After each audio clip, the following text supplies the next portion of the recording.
السلام عليكم ورحمة الله وبركاته.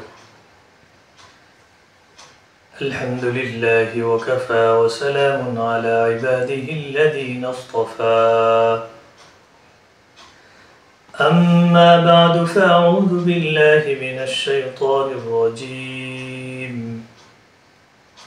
بسم الله الرحمن الرحيم. يوم تمور السماء مورا وتسير الجبال سيرا فويل يومئذ للمكذبين. وقال الله تعالى في آية أخرى سنريهم آياتنا في الآفاق وفي أنفسهم حتى يتبين لهم أنه الحق أولم يكف بربك أنه على كل شيء شهيد. وقال النبي صلى الله عليه وسلم تفكروا في خلق الله ولا تتفكروا في الله أو كما قال عليه الصلاة والسلام. আজকে আমরা আলোচনা করব এই কিতাব থেকে। কিতাবটির নাম হচ্ছে মিন আয়াতিল ইজাজিল ইলমি আস-সামাউ ওয়াল আরদু ফিল কুরআনিল কারীম। তো কিতাবটিতে আলোচনা করা হয়েছে আস-সামাউ ওয়াল আরদু ফিল কুরআনিল কারীম, আল কোরআনে আসমান জমিনের বর্ণনা। আল কোরআনে আসমান জমিন সংক্রান্ত যে আয়াতসমূহ রয়েছে সেই আয়াতসমূহের বিভিন্ন গ্রহণযোগ্য তাফসীরের বক্তব্য, মুফাসসিরদের ব্যাখ্যা এবং কুতুবে সিত্তা, সিহা সিত্তা থেকে ওই সমস্ত তাফসীরের কোনো মতামত থাকলে সেটাও উল্লেখ করা হয়েছে। পাশাপাশি আধুনিক বিজ্ঞানের আলোকে সেই তাফসীরগুলোর বিষয়ে, সেই বক্তব্যগুলোর বিষয়ে আধুনিক বিজ্ঞানের যে পর্যবেক্ষণ এবং পর্যালোচনা, যে গবেষণা, সেটাও তুলে ধরার চেষ্টা করা হয়েছে। তো এই কিতাবে একটি শিরোনাম আছে। শিরোনামটি হচ্ছে, আপনারা এখানে দেখতে পাচ্ছেন, السماء موج السماء يموج بعضها في بعض وتدور। আসমানে অনেক ঢেউ রয়েছে এবং আসমানের এই ঢেউগুলি একটি ঢেউ আর একটি ঢেউয়ের সাথে গিয়ে মিলে যায়, একটি ঢেউ আর একটি ঢেউয়ের মধ্যে প্রবিষ্ট হয়, দাখিল হয় এবং আসমানে রয়েছে একটি ঘূর্ণায়মান গতি। এই শিরোনামের অধীনে আস-সামাউ ইয়ামুজু বা'দুহা ফি বা'দিন ওয়া তাদুরু, এই শিরোনামের অধীনে আমরা আজকে আলোচনা করব। সূরা তুরের 9 নম্বর আয়াতে আল্লাহ সুবহানাহু ওয়া তাআলা বলেন, ইয়াওমা তামুরুস সামাউ মাওরা ওয়া তাসিরুল জিবালু সাইরা ফাওয়াইলুন ইয়াওমাইযিন লিল মুকাযযিবিন। ইয়াওমা তামুরুস সামাউ মাওরা, আল্লাহ বলছেন স্মরণ করো সেই দিনকে, সেই ভয়াবহ বিভীষিকাময় মুহূর্তকে স্মরণ করো যখন আসমানসমূহ ঘুরতে থাকবে, যখন আসমানসমূহের মধ্যে তাযরিবু, বিশৃঙ্খলা সৃষ্টি হবে, যখন আসমানসমূহ তাতাহাররাকু, আসমানসমূহের মধ্যে স্পন্দন, ভাইব্রেশন শুরু হবে, বিশাল বেগে, বিকট বেগে নাড়াচাড়া করবে এবং তার যেই সুন্দর ব্যবস্থাপনা আছে সব কিছুকে ভেঙে চুরমার করে দেবে। সেই দিন, সেই বিভীষিকাময় দিনকে তোমরা স্মরণ করো। তো এখানে আল বাহরুল মুহিত যে তাফসীরটি রয়েছে, সেই তাফসীরের 8 নম্বর খণ্ডের 208 নম্বর পৃষ্ঠায় উল্লেখ আছে, তামুরের অর্থ হচ্ছে তাদরিবু, অর্থাৎ ইয়াউমা তাদরিবুস সামাউ, স্মরণ করো ওই সময়কে যেদিন আকাশে বিশৃঙ্খলা সৃষ্টি হবে। ওয়া ক্বালা আইযান তাশাক্কাকু, তাশাক্কাকুর অর্থ হচ্ছে ফেটে যাওয়া, বিদীর্ণ হওয়া। আর এই আয়াতের এই ব্যাখ্যার সমর্থনে কিন্তু আমরা কুরআনুল কারীমের অন্য একটি আয়াত উল্লেখ করতে পারি, যেখানে ইযাস সামাউ শাক্কাত, সূরাতুল ইনশিকাকের প্রথম আয়াতে আল্লাহ সুবহানাহু ওয়া তাআলা বলছেন ইযাস সামাউ শাক্কাত, স্মরণ করো সেই সময়কে যখন আকাশ বিদীর্ণ হয়ে যাবে, ফেটে যাবে।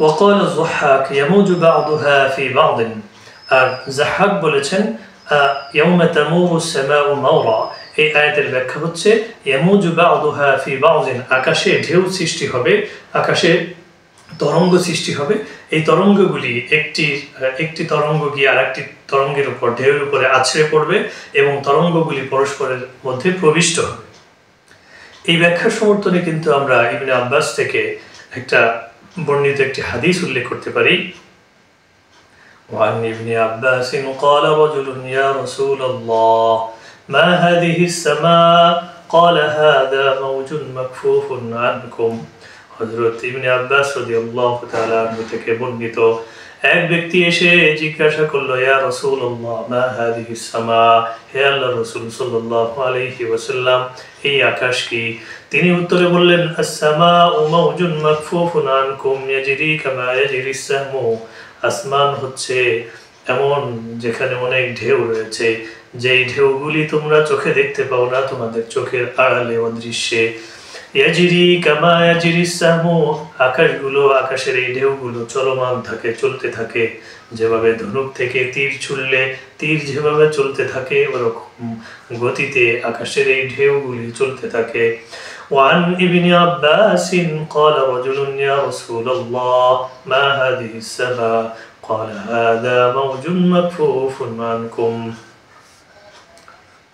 الآية الكريمة تتحدث عن أحد مشاهد يوم القيامة حيث سيحدث اضطراب شديد في السماء وهو ما يصفه القرآن بالآية في قوله تعالى تمور السماء مورا تتعدد التفسيرات لهذا التعبير من المفسرين وكل تفسير يعكس صورة عظيمة لما يحدث في هذا اليوم তো এখানে বক্তব্যটা তুলে ধরেছেন এভাবে যে এই ইয়াউমা তামুরুস সামাউ মাওরা এই আয়াতের অনেকগুলি তাফসীর রয়েছে সবগুলো তাফসীরের যে মাজমু এবং খুলাসা সেটা হলো সবগুলো তাফসীর সমষ্টিগতভাবে এই কথার প্রকাশ করে যে আল্লাহ সুবহানাহু ওয়া তাআলা সূরাতুত তুরের এই 9 নম্বর আয়াতে কিয়ামতের সেই বিভীষিকাময় ভয়ঙ্কর অবস্থার কথা বর্ণনা করছেন যখন আসমানের এই সুন্দর গঠন এবং শৃঙ্খলা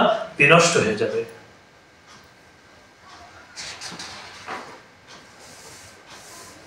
تفسير تمور تضطرب تمور تعني الاضطراب أو الحركة العنيفة يشير هذا إلى أن السماء ستفقد استقرارها في ذلك اليوم যে মুফাসসিররা তামুরের অর্থ করেছেন তাজতরিবু এটার অর্থ হচ্ছে বিশৃঙ্খলা তখন এটার অর্থ দাঁড়াবে যে আকাশে যে সুন্দর শৃঙ্খলা রয়েছে আকাশ সেদিন সেই শৃঙ্খলা হারাবে শৃঙ্খলা হারিয়ে বিশৃঙ্খল অবস্থার দিকে যাবে أي أن السماء ستتحرك بشكل غير طبيعي في حالة من الفوضى والاضطراب الشديد هذه الحركة العنيفة تدل على حدوث كارثة كونية كبيرة تتسبب في اهتزاز السماء এটার অর্থ হচ্ছে আসমান সেদিন ভীষণভাবে কম্পিত হবে স্পন্দন সৃষ্টি হবে ভাইব্রেশন হবে নাড়াচাড়া সৃষ্টি হবে সেই নাড়াচাড়ায় আসমানে যে কাঁপুনি সৃষ্টি হবে সেই কাঁপুনিটা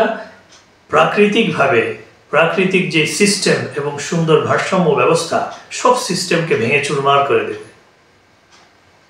হুদুসিন تدل على حدوث كارثة كونية كبيرة تتسبب في اهتزاز السماء এমন একটি ভয়ঙ্কর অবস্থার সৃষ্টি হবে যে ভয়ঙ্কর অবস্থাটা আসমান সমূহের সেই সুন্দর শৃঙ্খল অবস্থাকে ভেঙে চুরমার করে দেবে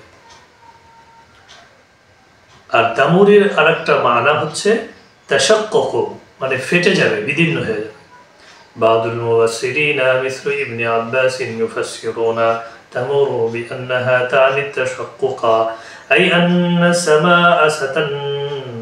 السماء ستنشق وتتفجر في ذلك اليوم هذا التشقق يشير إلى انقسام السماء وانفصالها بسبب الأحداث الهائلة التي ستحدث في يوم القيامة অর্থ হচ্ছে এখানে যে তাশাক্কুকু বলছে এইটার সমর্থনে কিন্তু আমরা সূরাতুল ইনশিকাকের প্রথম আয়াতটি উল্লেখ করেছি, ইদাস সামাউ ইনশাক্কাত। ওয়া ইদাল আরেকটি আয়াতে আছে সূরাতুল ইনফিতারের প্রথম আয়াতে আল্লাহ সুবহানাহু ওয়া তাআলা বলেন, ইদাস সামাউ ইনফাতারাত। স্মরণ করো ওই সময়কে যখন আকাশগুলি বিদীর্ণ হয়ে যাবে, ফেটে ফেটে যাবে। ওয়াইদান নুজুমুন কাদারাত, এবং তারকাগুলি ছুটে ছুটে পড়বে। তো এখানে কিন্তু এই বক্তব্য দিয়ে আল্লাহ সুবহানাহু ওয়া তাআলা কিয়ামতের আগ মুহূর্তে আকাশের যে সুন্দর জ্যামিতিক প্যাটার্ন এবং মনোমুগ্ধকর দৃশ্য এবং এই যে ইকোসিস্টেম, মহাকাশের যে ইকোসিস্টেমটা রয়েছে, সুন্দর সাম্য ব্যবস্থা রয়েছে, সবকিছু ভেঙে চুরমার হয়ে যাবে, এই বক্তব্যটা এখানে ফুটে উঠেছে। يموج بعضها في بعض الضحاك فسر تمر بأنها تعني أن السماء يموج بعضها في بعض، أي أن الأجزاء المختلفة من السماء ستختلط وتدور بشكل فوضوي كما تموج الأمواج في البحر। এই আয়াতের يوم تمور السماء مورا، এই আয়াতের ব্যাখ্যায় ইবনে আব্বাস বলেছেন, যাহাক বলেছেন যে তামুরুর অর্থ হচ্ছে আকাশের একটি অংশ আরেকটা অংশের মধ্যে ঢেউ খেলতে খেলতে একটি ঢেউ আরেকটা ঢেউয়ের মধ্যে আছড়ে পড়বে এবং ঢেউগুলি পরস্পরের মধ্যে প্রবিষ্ট হবে, দাখিল হয়ে যাবে। আর এই বিষয়টা তিনি তুলনা করেছেন কামা তামুজুল আমওয়াজু ফিল বাহরি, সমুদ্রে যেভাবে ঢেউ হয় সেভাবে আকাশে ঢেউ হয়। তাহলে এখানে এই আয়াতে কিন্তু একটি উচ্চাঙ্গের বালাগাত, অলঙ্কার শাস্ত্রের একটি সুন্দর উপস্থাপনা দৃশ্যমান হলো। সেটা হলো আকাশের যে ঢেউগুলি, সেই ঢেউগুলিকে সমুদ্রের ঢেউয়ের সাথে তুলনা করেছেন। তার মানে মাউজুন ফিস সামাই, এটাকে তুলনা করেছেন হলো মাউজুন ফিল বাহরি। সুতরাং এখানে আকাশের যে ঢেউ মাউজুন ফিস সামাই, এটা হবে মুসাব্বা, এবং মাউজুন ফিল বাহরি, সমুদ্রের যে ঢেউ, এটা হবে মুসাব্বা বিহি। কারণ আমরা জানি যাকে তুলনা করা হয় তাকে বলা হয় মুসাব্বা, এবং যার সাথে তুলনা করা হয় তাকে বলা হয় মুসাব্বা বিহি। এবং এই দুইটা বিষয়ের মাঝে, যাকে তুলনা করা হয় এবং যার সাথে তুলনা করা হয়, একটি গুণ থাকে, যে গুণ উভয়ের মাঝে বিদ্যমান থাকে। এখানে সেটি হচ্ছে তরঙ্গ বা ঢেউ, এবং ঢেউয়ের তীব্রতা, বিশৃঙ্খল অবস্থা। সুতরাং এখানে ওয়াজহুত তাশবীহ হচ্ছে আল মাউজু। তো এই আয়াতে কিন্তু সুন্দর একটি উপমা উপস্থাপন করে আল্লাহ সুবহানাহু ওয়া তাআলা কোরআনুল কারীমে যে উচ্চাঙ্গের বালাগাত এবং অলঙ্কার শাস্ত্রের সুন্দর উপস্থাপনা এবং প্রয়োগ রয়েছে, সেই বিষয়টিও কিন্তু আমরা এই আয়াত থেকে জানতে পারলাম। তামুরের আরেকটা অর্থ হচ্ছে তাদুরু। ومجاهد فسر تمور بأنها تعني تدور، أي أن السماء ستدور أو تتحرك بشكل حلزوني كما تدور الأشياء حول محورها. هذا يشير إلى حركة غير طبيعية للسماء في ذلك اليوم، حيث تتغير جميع القوانين الكونية في لحظة। এই আয়াতে মুজাহিদ ব্যাখ্যা করেছেন যে ইয়াউমা তামুরু এর অর্থ হচ্ছে তাদুরু, অর্থাৎ আকাশ ঘুরতে থাকবে। আমরা কিন্তু এর আগে একটা শিরোনাম নিয়ে আলোচনা করেছি, যেখানে রয়েছে আস-সামাউ তাদুরু কাদাওরানির রুহা, আকাশ ঘুরতে থাকবে যেভাবে চাকতি এবং জাতা ঘুরতে থাকে, এইভাবে আকাশ এভাবে ঘুরতে থাকবে। তো এখানেও কিন্তু আকাশের এই ঘূর্ণয়মান গতিকে চাকতির ঘূর্ণয়মান গতির সাথে তুলনা করা হয়েছে। এখানেও মুসাব্বা বিহি এবং ওয়াজহুত তাশবীহ এবং উচ্চাঙ্গের বালাগাতের একটি সুন্দর উপস্থাপনা, একটি প্রয়োগ এখানে পাওয়া গেল।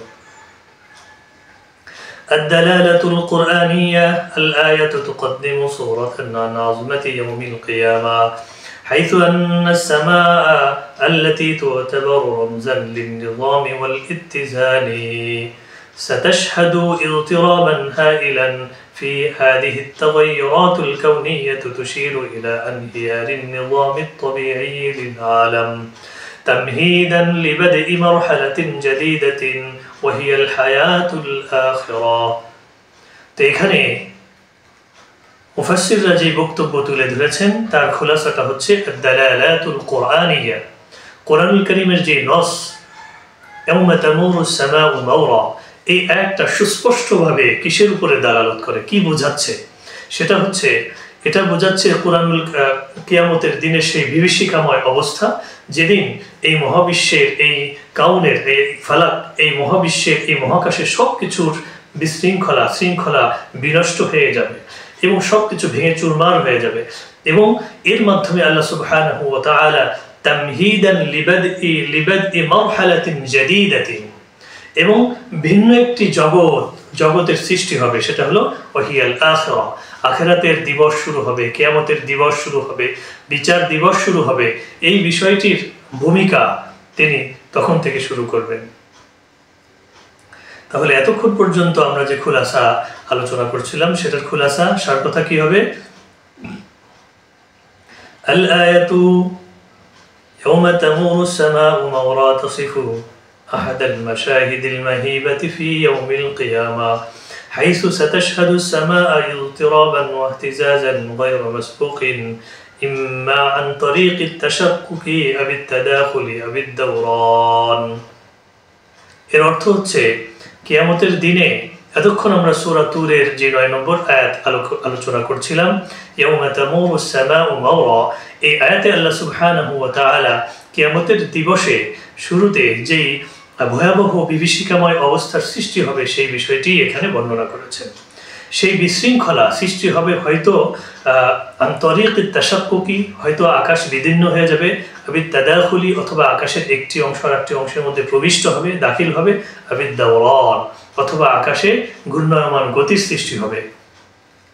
هذه الصورة تبرز عظمة هذا اليوم وتحمد النظام الكوني المعتاد مما يذكرنا بقدرة الله تعالى في تدمير الخلق وبدء مرحلة جديدة من الحساب والعقاب।